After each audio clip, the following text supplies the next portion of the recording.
Good morning and welcome to the Haven Financial Group radio show. I'm Larry Colvig, founder and CEO of the Haven Financial Group. Thanks for listening.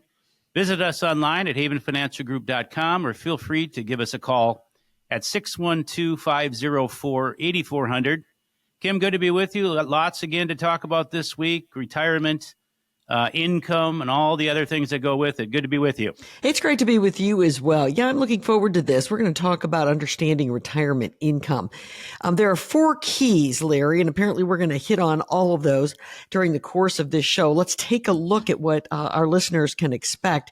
First, we're going to talk about Social Security. You know, a lot of people, that is what they're going to rely on when it comes to their retirement income. You've always said that's not a great idea, but we'll talk a little bit about COLAs for 2025, which of course is the cost of living raises that people can anticipate, and a little more about some of the changes in Social Security in 2025.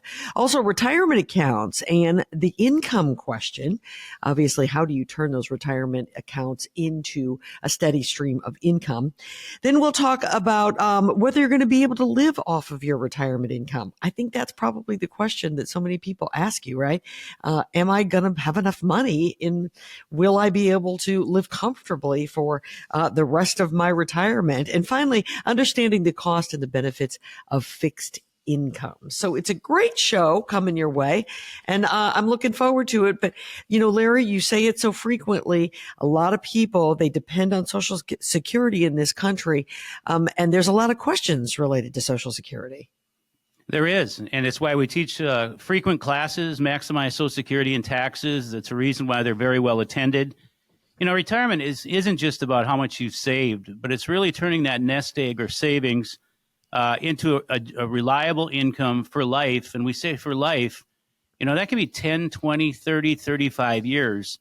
So you hit the nail on the head when you say the biggest question, am I going to run out of money?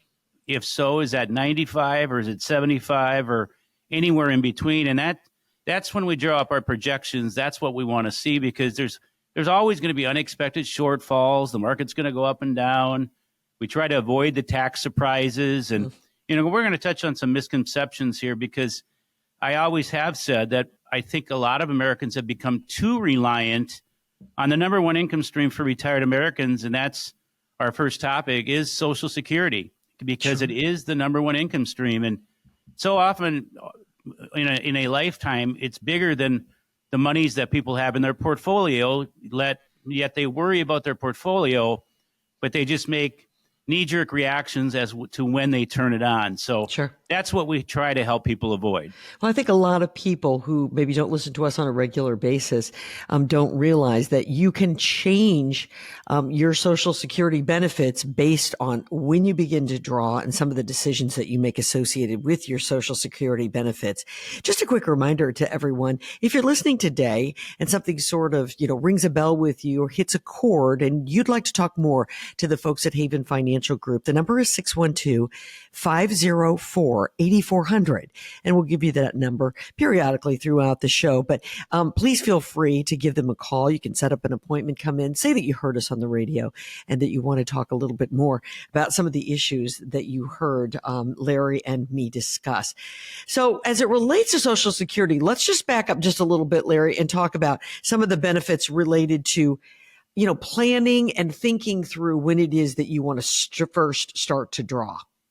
Yeah, you should first start thinking about well before you get to the age of 62, which is the earliest you can take it. So I love to see mid-50s and high 50s folks come out to our classes, because that tells me they're being very proactive. Not that these classes are so fun, but they are very informative. You know, 25% of Americans, that's 1/4 of Americans, have no confidence in their ability to live comfortably in retirement. And it really starts with Social Security. You know, we've seen some really big increases in recent years due to inflationary measures. This year, it was the cost of living adjustment is 2.5%. A couple of years ago, we saw 8.7. And where that really matters is at 62, you can start drawing, but it grows by 6% plus the cost of living adjustment from 62 to 66, and 8% from 66 to 70 plus the cost of living adjustment. So we've seen some big increases, yet everything costs more. becoming too reliant. I don't think any American should say, I'm just going to live on Social Security only. I don't know how comfortable of retirement that's going to be. So we want to factor in the other income streams like pensions and retirement nest egg. And, how do we generate income in what percentage? We'll talk more about that to make sure we're covering all the necessary expenses. But again, it's why when people come in, whether you're a client or not, you're just, want to swing on in and you bring in your information, we'll provide anybody and everybody with a very detailed Maximize Social Security report, which people find extremely helpful because it'll outline, Kim, based on normal life expectancy, what you can expect if you take it early, if you take it late. And our job isn't ever to steer anybody any direction, but through education, it really creates a good roadmap for, wow, this makes sense at this age, and it didn't make sense to what I was thinking. And beware of the mentality that, I talked to my buddy Joe, and Joe did this, and just be careful with all that because circumstances, there's so many variables. Don't just do what one person says, but talking through these matters, it'll really shed some light. That's why education is the potential for power. It's what you do with it, that truly matters. Sure. It's really important too that couples sit down and talk about this because this strategy is one that couples should do together based on what their life's income has been, correct? It is. It should be a we decision. If you're a married couple, this should be both of your decision. A we decision, not a me decision. Oftentimes, yes, Kim. I was just going to say, because maybe one should draw and one shouldn't. Exactly right. Oftentimes, the lower breadwinner may turn it on earlier, and the higher breadwinner wait till as long as possible. The latest you're going to wait till is till 70. Yet only 1 to 2 Americans wait to that, which is kind of astonishing. But not everybody can wait. And I'll tell you, the psychology of waiting till 70, it sounds good on paper. And maybe if you're working till 70, it's not difficult to do. But after you start thinking, you turn 65, 66, 67, I'll guarantee you're going to start thinking, why am I not taking it? Why am I not taking it? I could have been earning all this extra income. And so we look at the break-even point too. So longevity plays a role. And then as I stress in my classes, why is it a we decision if you're married? Because statistically, that surviving spouse could live 10, 20, 25 plus years. And I say, do you not want to leave your spouse with as much income as possible? And I think the only answer is yes. If not, I'm sure you're going to have some communication with your spouse as to why you wouldn't. But again, all this goes into that educated decision of when you take it.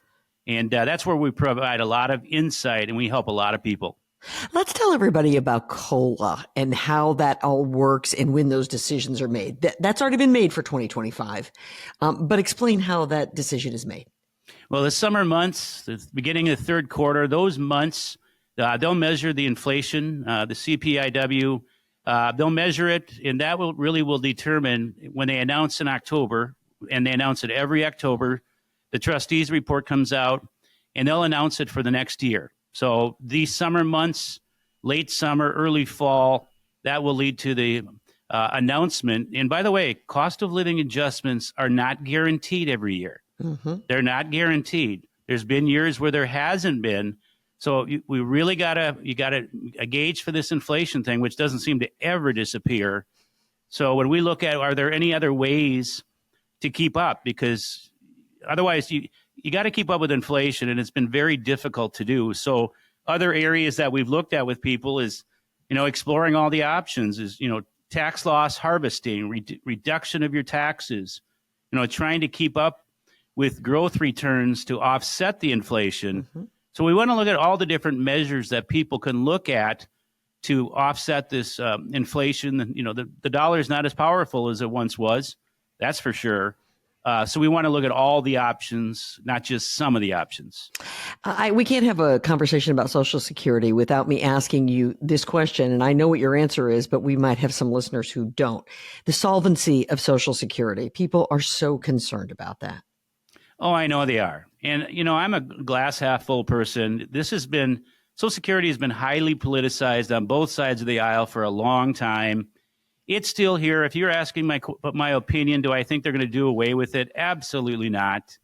Does there need to be changes? Yes, and none of us are going to agree on what those changes are because they'll affect how much we get. We live in Minnesota, and if you make too much income, they're going to tax your Social Security too. But what we like to point out, if you have an IRA pre-tax money, every dollar that's distributed is going to be taxed. Social Security is taxed very favorably, meaning up 0% of it could be taxed, but up to 85% of it could be taxed on the federal level. So as we look at individual circumstances, we're going to talk taxes and how your Social Security is affected. So every dollar one can get from Social Security is better than IRA pre-tax money because of the tax situation. Do you have any idea off the top of your head when you guys are going to have another one of the classes that people could attend for Social Security? Yeah, feel free to go to havenfinancialgroup.com. We just had 2 more this week in the Eagan area, and we were at full capacity, and we have one in Prior Lake. We do them all over the metro. So we pretty much every other week have 1 or 2 classes, and we also have a Medicare Made Simple class coming up because we teach a lot on Medicare and helping people navigate the healthcare sector, if you will.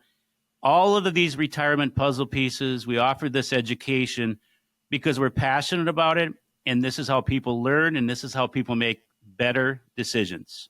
Let's give everybody that website again. It's havenfinancialgroup.com. Be sure you go there, check it out. You can find out about some of these educational seminars. They are free and they are open to anyone. You don't have to be a client of Haven, but you do need to sign up. havenfinancialgroup.com. And the number is 612-504-8400. If we're ringing a bell for you, you need to speak to somebody. They would invite you to certainly give them a call. All right, Larry, when we come back, retirement accounts and the income question. How do you take those retirement accounts and make them a steady income? We're going to try to answer those questions for you when we come back right here on the Haven Financial Group Radio Show.